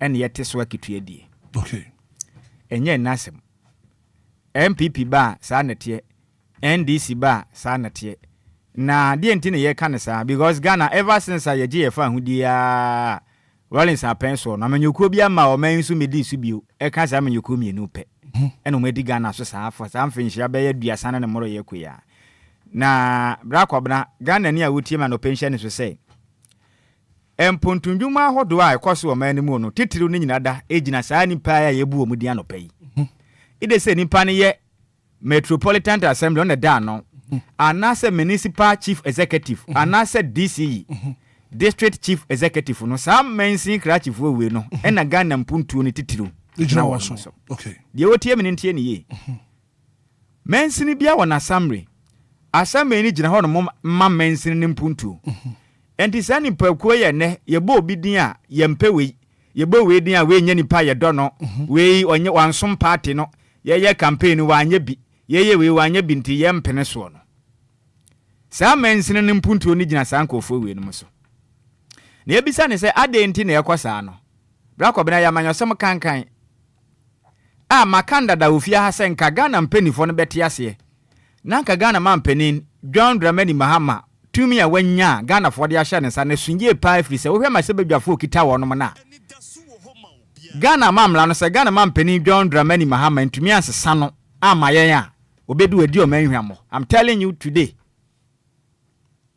Ghana mampanin John Dramani Mahama tumi a Ghana fo de amano no se wantimi ansesa Ghana mamra no anye ni yamaya wadi o manhwamo because owo tumi se obetumi ansesa Ghana mamla no ne wayi ne ma anya nyina firi mu no ma ye ho atoyen because masebadwafo na wanyina modoso de ombe ka bi akire din ana anu ya omokofa dum so levi na ba no se dom kuma no work out omu pie ye na no mogitum akire din mu wo mu anya ma mu firi mu entosi ni sisi asa na masebadwam no akwaye enie medical akase ade ba kwan beboa na mpuntu akoso no saa MCG ni DC ni saa nkofo no ye nto omo so aba okrom ama Canada enya party asemo eye mpuntu nyuma ho asem na ye kan Ghana sika yetua seto ye wasamre bia koma mfa na oma ne to yetua no aban de koma wonom annually ana say quarterly aban wo sika ode koma assembly ni se monje mfa nye mpuntu dwuma ene omo ankasa internal eye generation amen fa na omo so jejeje eto omo jejeje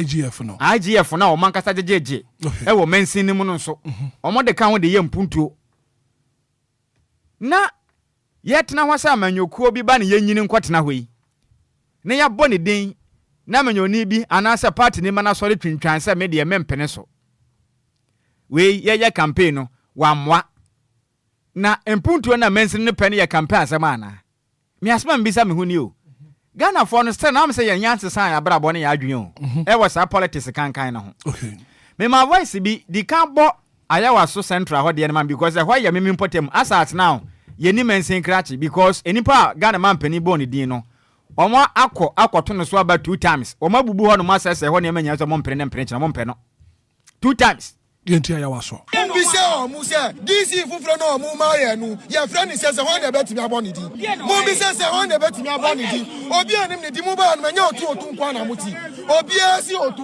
ati otu na epe se ye konsuru ba for ma ye pe otu ye be wupo ye pe otu because onu na anim no on na anim party no on na anim bre ye nu na bre ye ni otu bre ye ni ma dia o ye no to no vote ye block me bia we not otu no vote for life muno biaba ni pa na kunu otu na ba na ba we not otu no vote na me catch na mu commando otu no ha yantu ha party no commando ya brama party ya bre ama party no ya commando otu na ya de commando otu ni on ma ah yantu aba commando otu no chama o ndisi chama wa na ya otu na ka se otu akọ le bo 5 bar o na o se na nim rawu ya nim otu se na nim rawu because of rawu amana boy entu o entity amana boy entu o lende candidate ben an kamo be ya pe otu arabo otu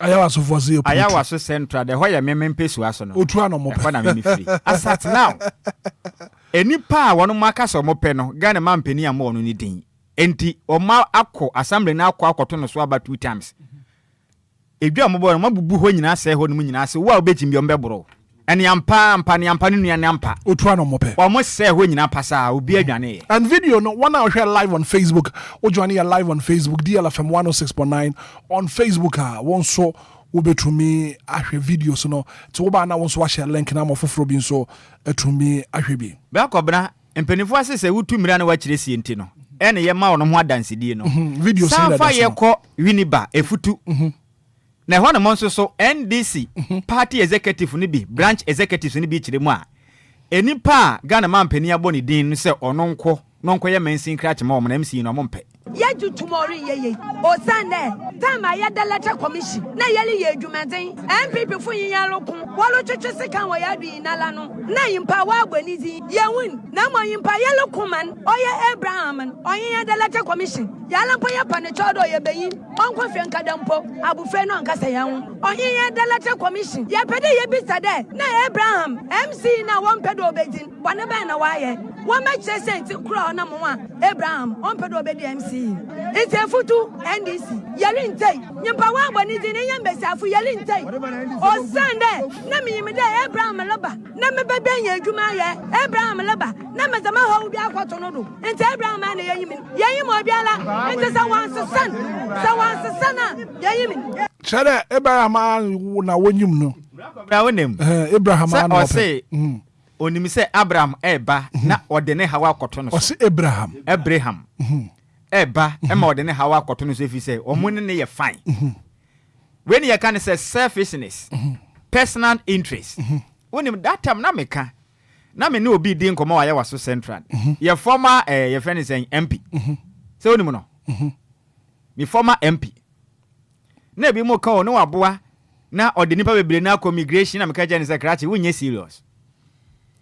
serious si ya chechire mensini ya chechire oman na say obi qualify say onko migration anase onko police service a MP adwuma wo qualify no wo kwa yesi ye fa wadwuma ade ye pani so obi asetrem be kwaye na wotasitase nimpa bia wodo wo mo made wo mkogu ho no ma waboa mansini na anase wo ye den ene nya o ma chichire o yenya ade a be benefit the entire district anase municipal no eno wasem ne ye kan right what ye ni kasa na oso onim se Abraham na eba na nkode ne ho aye den akoto no so enti wo mo ye sa ne nyina for their personal interest no mo nwene district no anase mensina na ho ye jechire o masa enti me de maka Ghana mampani anko anya jehye bi na constitution ne mo tumi aban ne tumi ma oba no appoint no ontwam na nka Ghana for say ye kwato aba edima MP so nkwahye mra no empuntuo ni nyina nan so no egina MC DC ni so omoma ye kwan ne ye nkwato aba ni bi enimpa opeso okogina no nkogina ni fe kokomotiri power nkwato no so aba okay na wonko som yen until that ne de Ghana mpuntuo ne de moboa emada you mate sami bi ana pe wa make you point so pambo the one wa for wo breni yenkwai Hitman me da say me say sami bi akandodo na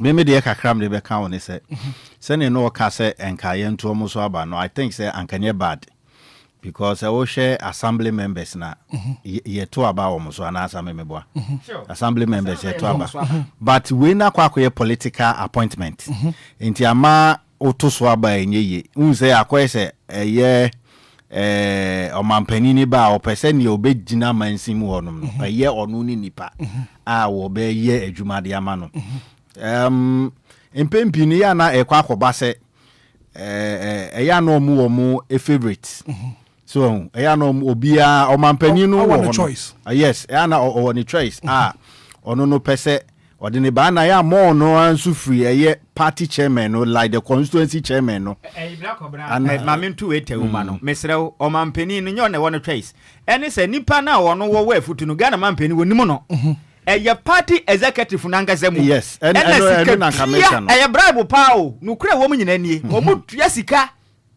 enti wa sika mnya do no black obna pani pa de ha ho se Ghana abegina nya pani adi o mutua sika ena omo de akwaje pani de nti oba mpuntuo no onya ho hwe ena ekwaso enu na yo enti no sane na enti sane na oka no ene na bi a wo de wo like what in sembisa but me what I know ni say sa ho no ya na more times no so ya na MPs for no mo ho no say oye me fan say aban no otiso no eni MP ne ho no na ya o present MC obetimni na ya adwuma because sometimes no okofa MC bi ba oni MP ni nka hwe EBS bebre emre bi ensawom adoaji na MC eni MP omo tese omo mfa hansi hakra nti ebe sei na ebe de nempuntuo aba eye kromu anase anamensim wodum so what I say enti no eba ni sei na amana kwakwa bibi onti nka se ne na sami bi kan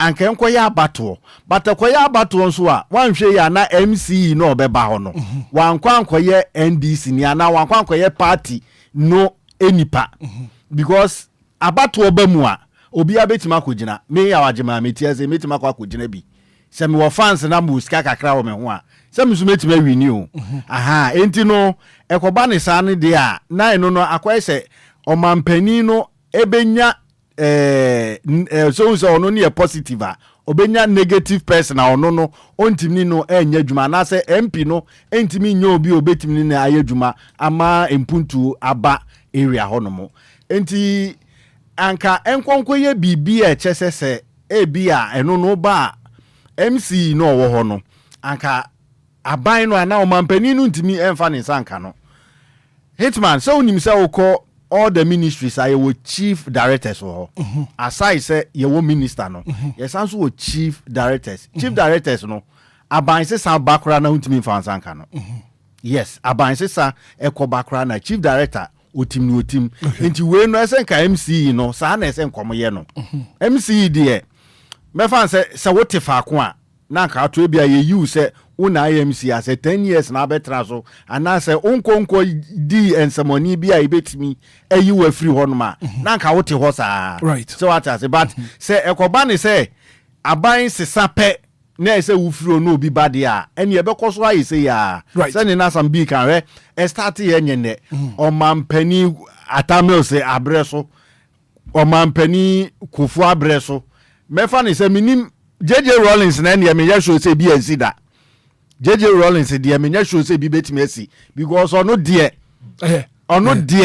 ebi ntimi nsi ewo my we mu no da bi no no se bi pewe wu betimi akwa akoye sa sebe sa enzemunu we masa wo suma green for no ba okra na ache enti no nia amana akwa sa ni na ye ana say yi sane no ka no executive like party executives no omo no mo so science munu we nyina so omo na omo ama but edidija wo hoyi eni mu na nenam hwe eye no de omo so omo pede woduru ana meboa ana omo so omo pede yes otu ana omo pe e bi ane like doing the way no like omo time omo ye we no like door to door no mani ade no e bi eje otu so ana ba bi onu mutimi wini ote like orora otu rere nti se ewini a de wo kan eye pa omufam otu ye wo party adwuma ene ye wo omanya adwuma ade amienu we ye se wo hye ne nso okay wo som political party ye omanya oku na wo som ti se party no abaso ba fine but ye ba na oman chechira a ye mfa anya sa ene ma Ghana nya ye oman chechira ye nya na manyo se bi wo hu ba fa de ma party nti ye mfa Ghana man hye won sa wo bire a ye nim se wuntumi nya sami bi Dr. Atoforsen or MPP ni anazo NDC. Yeah, fancy one coffee brem. We den or the party members in the baby o mine. Coffee ba me too. Easy Ghana as no momo bro for is who you know saying. Whom you know. And no na de sa niama we aba. And your personal interest who here and your political parties who here since say ye bebu o mine no. See president and a nipa or no feel say ope. Now ultimately when you teach say nia ubedie ene nia ubenya de akon anu ntino je say assume si we yemfa we mra cause we ba ubedidi and no na high okay e wo my way which is very bad and I feel say like freedom now too much e won here maybe when it comes to the political side now freedom now too much cause Obia or no supporting party feel say the party ba power or no to missing who ultimately our say because the party no power which is very sad. I would say a trans in a sense president UB when I'm when I'm feeling so bit me a man. This is not a political party issue because is here at this moment John Mahama President John Mahama when your political party need the abiumu or your mind the how and no man can corner yes or yeah the yes. If so, no see where but about power on the tickets of a political party. But Hitman, ya two abane wie. Inti ya two abane wie. Abane ende 7 December. Ende wo ho a ye bobo abane wie ona win. Asa Kofi bibia ende 7th January. Esi wo. Akonwa so no. Ye ni si akonwa. Enya pa asem But appointment awa wo say what the NPP ni afrem. There be ene de possible. Tio. Wo de be tie Kofi man kan asem. Kofi kasa. Hitman. Nipa no esi onye party dia biom. Party ntimi decide man biom. Ono na esi a obebu man no. E no obebu man no. Ono selecting the soldiers a obetimi de omai de. Ebu man. Cause government bi aba bia ne oya no. Which is very sad. Efebi no. Say cause the way born homodin a because say ono abani nti no ye ada political party ne dia nti de obetwe sign. E hono na me ne omo nya adwene woda afa no. Mate.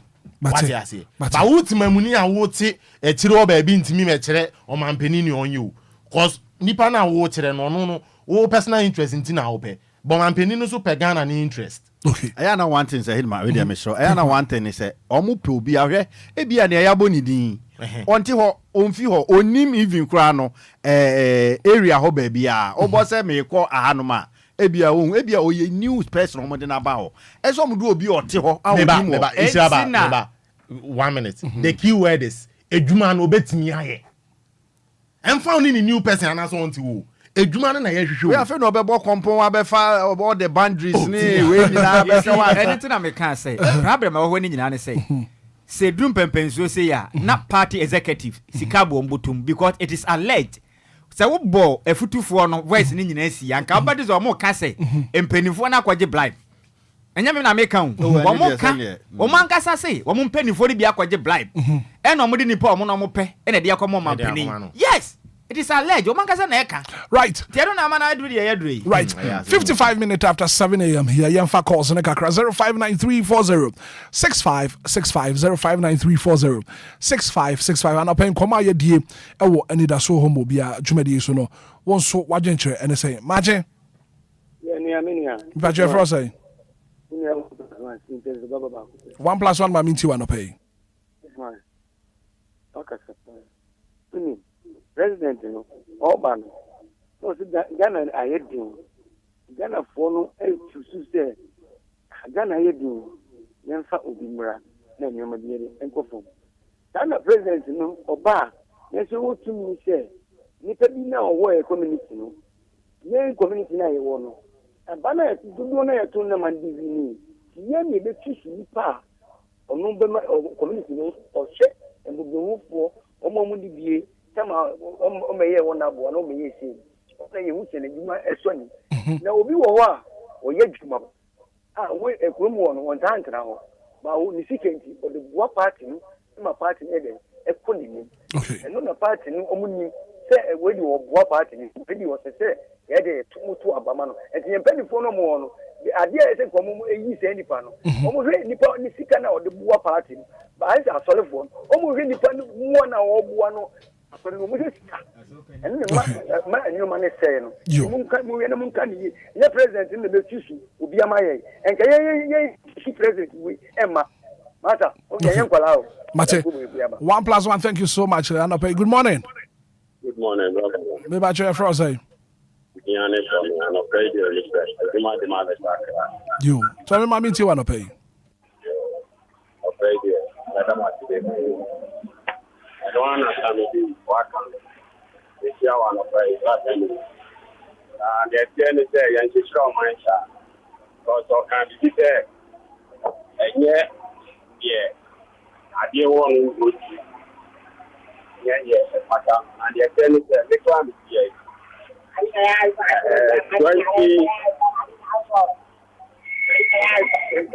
Tommy, baby, I want to, my network here very, very bad. I think, say, you're fat for. Good morning.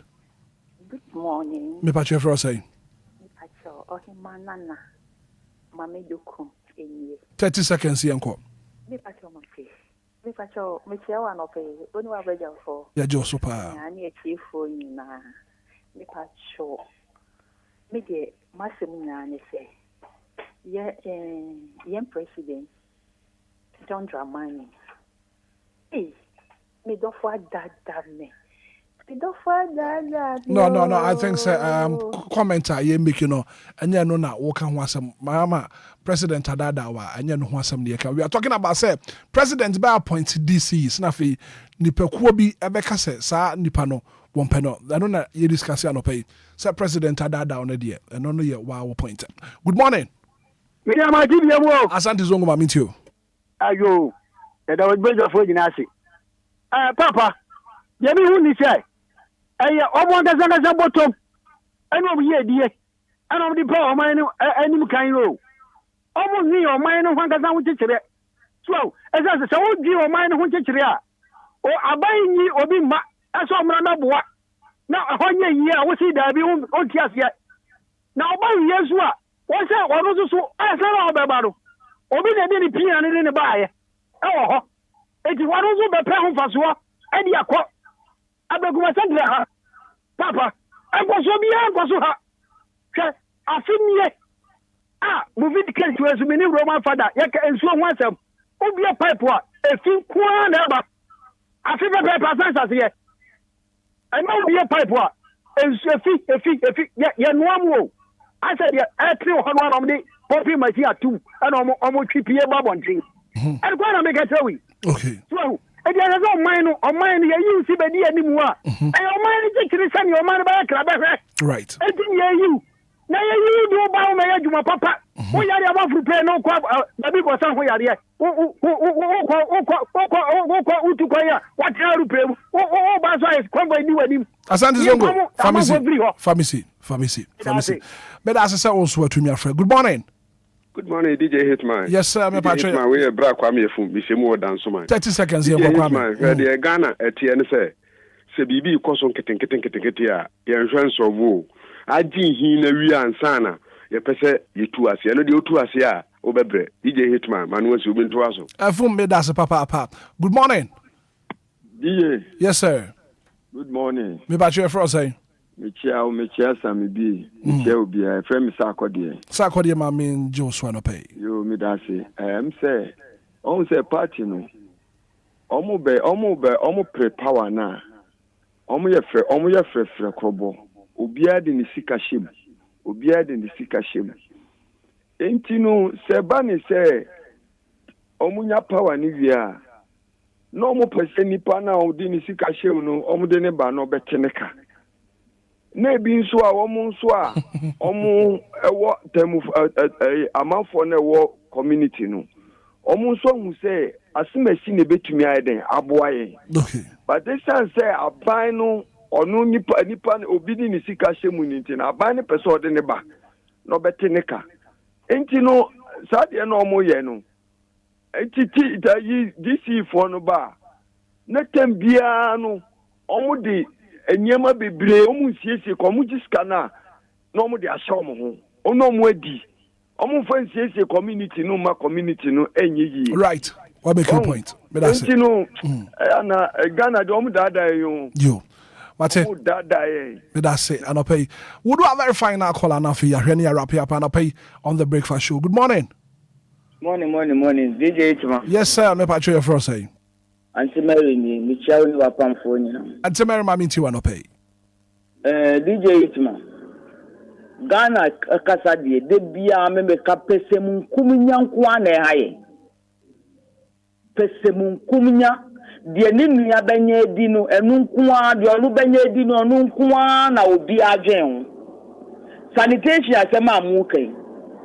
Me kai say 2023 ya di bola kan be si osu be bia se na be ya se wu na mkwan mu na wudi bibia wudi be hye bola ne mu DJ Hitman unim se nkrofo bi di sa bola kan ne ye o mu bola oye bola free ni fie eba osu dankwa ebetugu ena we foi ebe sisa bola kan ni nyina wo osu wono mo okay injanga CCTV camera ye ejuma yensu yetini ye man ye ena bebia wo be fa bia CCTV camera wo ho a anka sankwasi ade we nyina ye jai yo mate Auntie Mary made us say pay. We'll do a very final caller then we wrap up this morning on the breakfast show. Good morning. Hitman. Yes. Uni. Share. Your friend say. Government appointed for. Maybe I try your friend say okay say free him fam. One plus one must have a view. Mami, to quick one, 30 seconds. Which I say. Ministers and MP for no. One appointed one. Some MPs in here. Yeah, man, Piniba. But Obenya Pina, Minister, no, 100 man, yeah, President. I'm going to no more. And I got short memory in the eye, and I did initiate. You're Ghana, I'm a Ghana penny for yeah, best, yeah, team way, team way, 11. We never bought, and my Ghana, a Kuyani. See, the Yiddish Mebwana. Ghana, one word, and then one. Watching you ever change you. You're a Bilima, Bay Bilima. Now, you're Ghana Niaji. And that president, you know, Omupe, or for Muska. Said the Omwede, Omba Ghana, Ede, say Omba, a better post. Pharmacy. The one go school there. GSS score, the whole Ghana, this is Kwachi. Chroma time. One of the GSS score, the whole district, one go school there. She knew the Kutano. Achem da this Kwachi. I'm a Ghana, Mate. Ghana penny for. Right. Pharmacy. Medase, thank you so much for calling. Abusia Yabraso. Sabi, Yako, quick one. He said that America no. Your best say Ghana man penny to me a Ghana diamano. Medie, me who's a dear Bacon Bebois. Na Ghana ye free kwasum ne kompuntu mu no. Yana mamra no. I say, onse semu kra maye.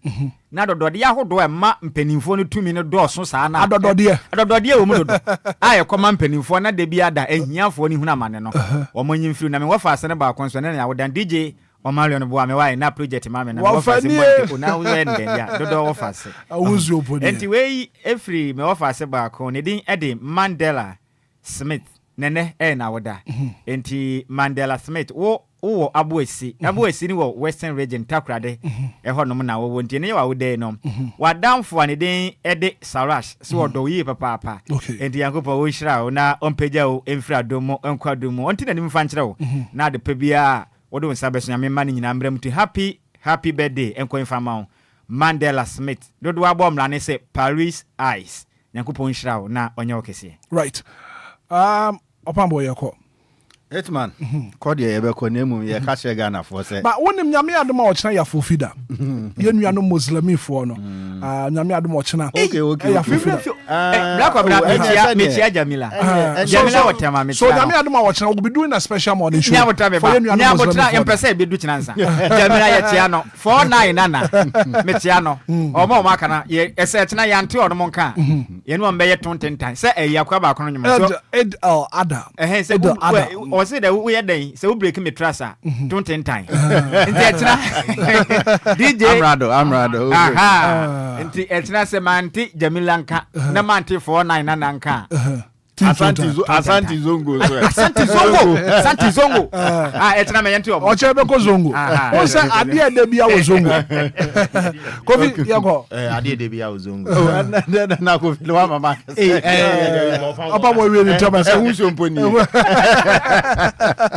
okay ya beta Ghana for say na sani eka no omunya isikaje no na yemfa MC anase DC or sefata enfamra all the district anase municipal no sani ebe ya impuntu ebitima akoso ye ka say impuntu ho be den power ensanwoma do agi constituency because MP no any MC no eja do mo ntem de enunti na say ye MP ni favorite sene be ya obetim ni na ye adwuma na impuntu etimi aba empotamu ho no mo Kofi yako Hitman ade de wo tuo mu na nyam wo chena ade de wo Zongo no kre nti no ende se Zongo dia na pa bi akọ dem pon kra be kan bobo bi mu din da eti o mu na fa de no so e me senti ya Jamila de mitia no pa mitia no bebre